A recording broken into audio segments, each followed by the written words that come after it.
झूठ को देख के मन परचा लेते हो ना तुम। क्रिकेट देख के, मैच देख के, गाना देख के, फिल्म देख के, ड्रामा देखते हो तो सांस रोक के बैठ जाते हो कि अब क्या होगा, अब क्या होगा, अब क्या होगा। पर जब भजन करने बैठते हो तो तुम्हारा मन लगता ही नहीं, मन तुम्हारा भागता रहता है इधर उधर, क्योंकि अभी मन में वैराग नहीं है। अभी दुनिया से राग ज्यादा है। राग माने अटैचमेंट। रस्सी, सोचो ना तुम्हारे गले में कोई 20-50 रस्सियां बांध दे और 20-50 लोग खींचे अपनी अपनी दिशा में, इधर इधर इधर इधर, तो तुम टिक के थोड़ी बैठ सकते हो। इस मन में संसार की वस्तुओं के राग की रस्सियां मन में बंधी हुई हैं। कभी मन इधर खींचता है, कभी उधर खींचता है, कभी इधर जाता है, कभी चिंता करता है कल क्या होगा, कल क्या होगा, कल क्या होगा। अगर मन में प्रभु की प्रेमा भक्ति आ जाए तो भक्त से किसी ने पूछा महाराज कल क्या होगा, कल क्या होगा, तो भक्त जी कहते हैं जो हो रहा है वो अच्छा हो रहा है, और कल जो होगा वो भी मेरे राम की इच्छा से अच्छा ही होगा, बुरा नहीं होगा कुछ। एक ने कहा हम बीमार हो गए हैं तो इसमें क्या अच्छा है, तो बीमारी आई नहीं, बीमारी हम बुलाते हैं, क्योंकि आपको ठीक थोड़ी रहना है। सुख सुविधा से जीते जीते खा खा के सारा दिन सोफे में बैठे, बेड में बैठे, कुर्सी में बैठे, ऑफिस में बैठे, कार में बैठे, बस में बैठे, सारा दिन बैठ बैठ बैठ शरीर रोगी होता है। ये शरीर प्यारे रोज के 50 किलोमीटर चल सकता है। 50 तो नहीं, तुम 5 किलोमीटर ही चला करो ना रोज। शरीर हम हिलाते नहीं है और खाते रहते हैं तो शरीर बीमार होता है। फिर हम कहते पता नहीं भगवान को हमसे क्या नाराजगी थी, हम बीमार हो गए। भगवान को क्या पड़ी तुम्हें बीमार करे? उसको कोई दुश्मनी है तुमसे? तुम उसी के हो, उसी का स्वरूप हो। तुम मात पिता हम बारक तेरे, हम तो बच्चे हैं उसके। कौन माँ बाप अपने बच्चे को दुख देगा? ये नहीं कहना चाहिए ईश्वर ने दुख दिया। दुख मेरा मेरे कर्म से आता है, दुख मेरा मेरे अज्ञान की वजह से आता है। अज्ञान दूर करो तो जीवन में दुख क्यों होगा, बताओ ना। इसीलिए सत्संग की जरूरत है, इसीलिए ज्ञान की जरूरत है। और इस ज्ञान के लिए जितना सुनना जरूरी है उतना उसका प्रैक्टिस करना भी तो जरूरी है।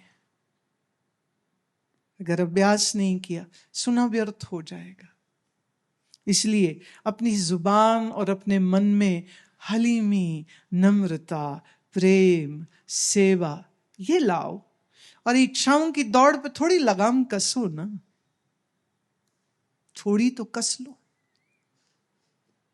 फिर कहती हूं दिखावा बीमारी है। हम लोग एक बार चाइना में गए तो वहां मुझे बताया गया, कहते हैं ये फैक्ट्री है जहां महंगे लेबल वाले पर्स बनते, 2-2.5 लाख 5 लाख का बैग बनता है। उसके ठीक सामने दूसरी फैक्ट्री है जहां महंगी महंगी घड़ियां बनती है दिन में। रात में कहते इसी फैक्ट्री में इसी महंगे लेबल की नकली चीजें बनती हैं। और महंगे स्टोर में कई बार नकली चीजें पहुंच जाती है और लोगों को फर्क पता नहीं चलता है, और वो शायद 2-4 हजार रुपए की चीज को वो 1.5-2 लाख में खरीदाते क्योंकि फर्क नहीं पता है। मैंने कहा पर कोई आदमी ऐसा क्यों करेगा?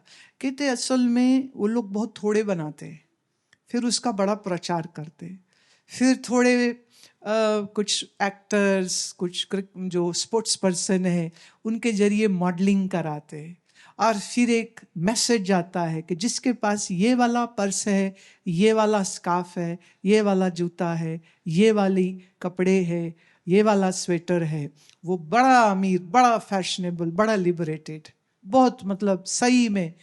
अब कहते उसको सब तो नहीं खरीद पाते, तो फिर कंपनी बड़ी होशियार होती, वो उसका नकली लेबल तैयार करके और फिर काफी कहीं महंगा बेचते हैं, कहीं कम पैसे में बेचते हैं। वो चीज उठा करके ऐसे शान से घूमते हैं, मेरा बैग देखो, मेरा बैग देखो। फिर किसी ने पहचान लिया, वो कहते तो बैग नकली है, तो बड़ी बेइज्जती हो गई, अरे हम नकली खरीद लाए। फिर किसी को पता था ये नकली है। मैं आपको एक बात सुनाती हूँ। हमारे एक शिष्य अमेरिका से आए, तो उनकी घड़ी का सेल खत्म हो गया, तो उन्होंने अपनी घड़ी में सेल डलाने के लिए एक बड़ी कंपनी के दुकान में गए, शोरूम में, और वो कहते हैं इसमें सेल डाल दीजिए। तो वो महंगी घड़ियां बेचने वाला आदमी कहता है, ओ इतनी महंगी घड़ी आप पहनते, कहाँ से आए हैं? It's very expensive watch. बोले हाँ। कहते अच्छा तो इसमें ना हमें देखना पड़ेगा इसका सेल हमारे पास है या नहीं है। तो वह आदमी हंसने लग गया। फिर उसने कहा, अरे भैया ये असली नहीं है, ये फेक है, मैंने चाइना से खरीदी थी, और चक्कर ये है तुम खुद धोखा खा गए जो महंगी घड़ियां बेचते हो, ये नकली है, सेल डाल दे, है तेरे पास। मुझे आके उन्होंने बताया।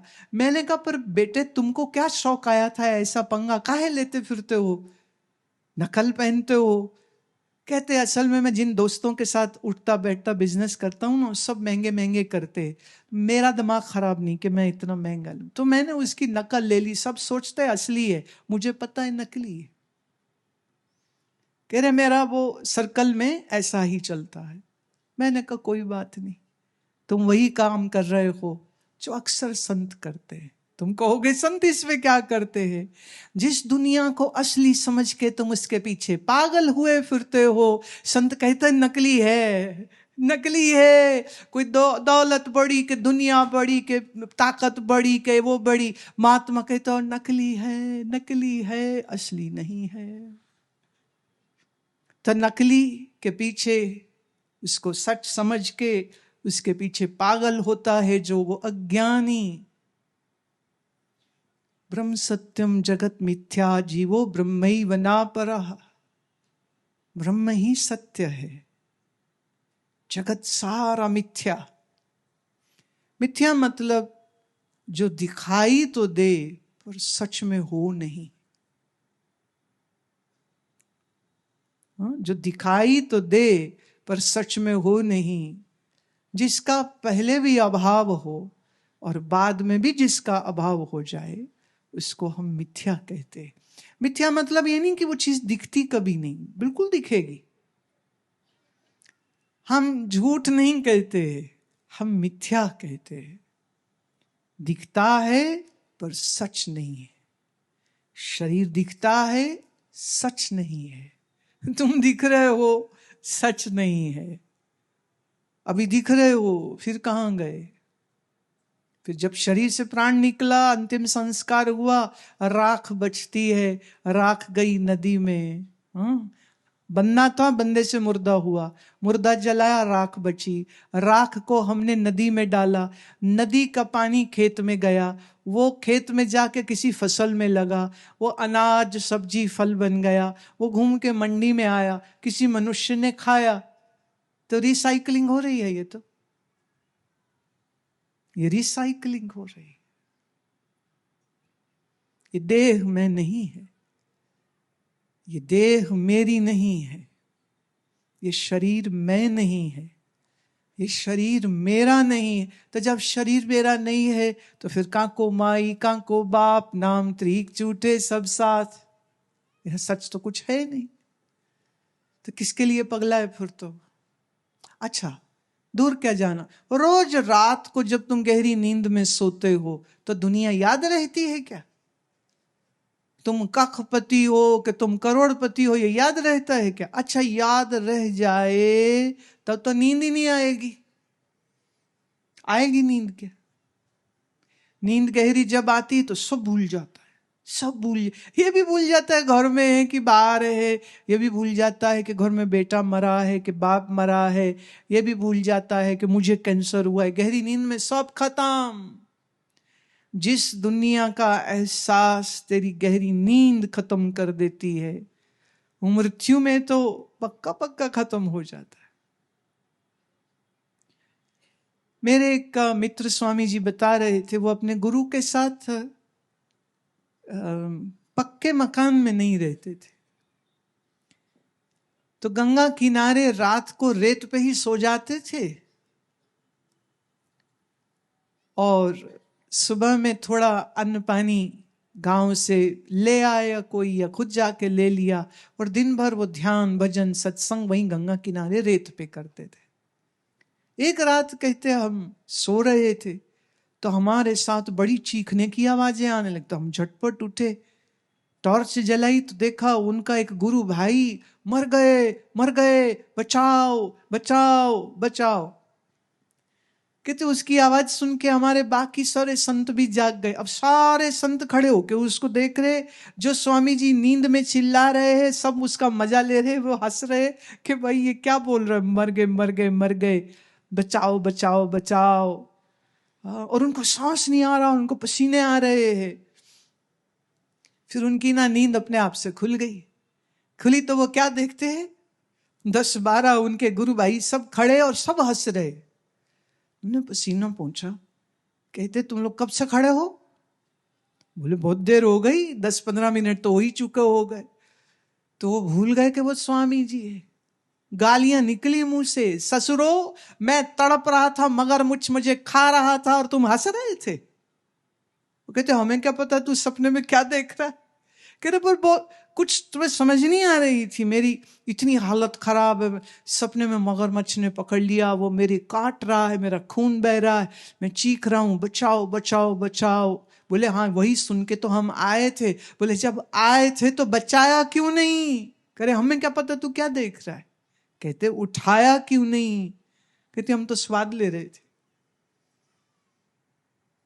अब सुनो, जब दुनिया के घर परिवार की फिक्रें करके तुम हाय हाय करते हो, रोते हो, परेशान होते हो, तो जो ज्ञानी है वो तुम्हें देख के हंसता है, क्योंकि जिस जगत को तुम सच समझ के हाय हाय कर रहे हो, ज्ञानी उस जगत को मिथ्या जानता है। और ज्ञानी ये भी जानता है कितना बड़ा दुख आ जाए तब भी गहरी नींद में कुछ याद नहीं रहने वाला। हमारे अभी कुछ मिले मुझे, बोले पति देव हमारे सेवक थे, बोले उनकी मृत्यु हो गई, अब हम कैसे जिएंगे। एक और माता मिली, बोले पति चला गया, हाय हम कैसे जिएंगे। पर ना आपका बड़ा सहारा है, बस मन डोल न जाए इतने आशीर्वाद देना। बोले अकेले रह सकती हूँ लेकिन फिर भी थोड़ा मन घबराता है। तो वो दोनों माताओं को और जिनके पिताजी चले गए मैं उनके लिए खास कह रही हूँ, तुम अपने मन में परमात्मा को अपना परम मित्र जानो, वो भीतर बाहर तुम्हारे साथ है।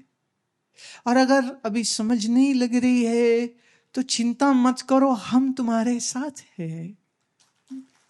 कुछ मार्गदर्शन चाहिए होगा जो मेरी समझ में आएगा, मैं जरूर उसका मार्गदर्शन दे सकती हूं तो जो दूंगी। पर मैं एक बात कहती हूं, जो तेरे प्रारब्ध में बेटे वो मिलेगा, तेरे हिस्से का कोई छीन नहीं सकता। शरीर से मेहनत करो, मेहनत करने वालों की कभी हार नहीं होती। हजारों मीलों की यात्रा सिर्फ एक कदम से शुरू हो जाती है। 1000 मील कैसे जाएंगे इसकी फिक्र मत करो, तुम सिर्फ एक कदम उठाओ, सिर्फ एक कदम उठाओ। भीतर बैठे ईश्वर से कुछ तो दोस्ती रखो ना। जिसने ये सूरज चांद तारे समंदर बनाए, जिसने तेरे शरीर को रचा है, क्या वो तेरी फिक्र नहीं करेगा? तू अकेला क्यों है प्यारे? राम तेरे साथ में, तुम राम भूल जाते हो फिर तभी कह हाय साडा की होवेगा, और इतने मोटे मोटे आंसू निकालते हो। तो मुझे लगता है इसको समझ क्यों नहीं आती बात। छोटे बच्चे, ये तो बड़े ही छोटे बच्चे, क्या होगा क्या होगा क्या होगा, फिक्र ना करो प्यारे। मैं एक कविता कहा करती हूं, सुनो।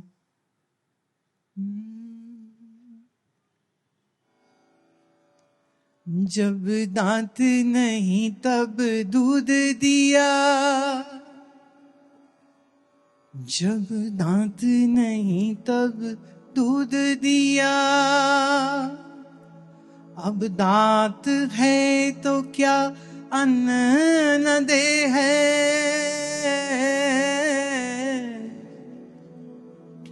जब दांत नहीं तब दूध दिया, अब दांत है तो क्या अन्न न दे है।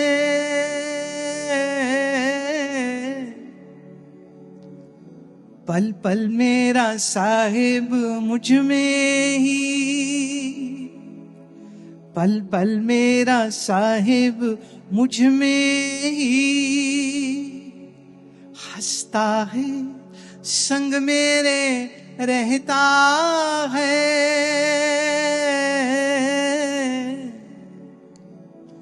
जिन्हें सूरज चांद चढ़ाए हैं, आकाश बिना खंबे से सर पर ताने हैं। हर पल की खबर वो रखता है। मेरा साहिब बड़ा दयालु है।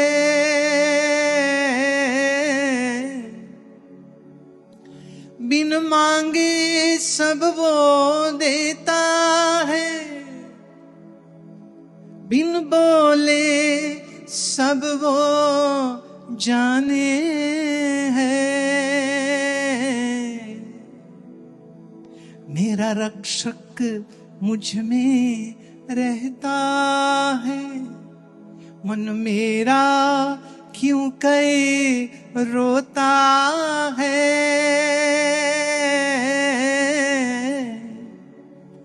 जब दांत नहीं तब दूध दिया, अब दांत है तो क्या अन्न न दे है।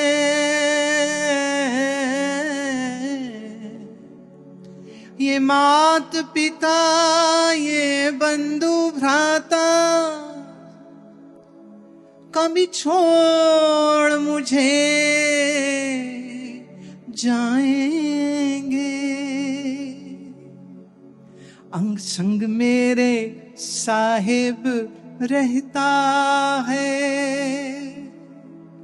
मैं पल पल सुमिरन कर कर के मन में मैं अमृत पीता हूँ। हाँ ज्ञान से खुश हो जीता हूँ।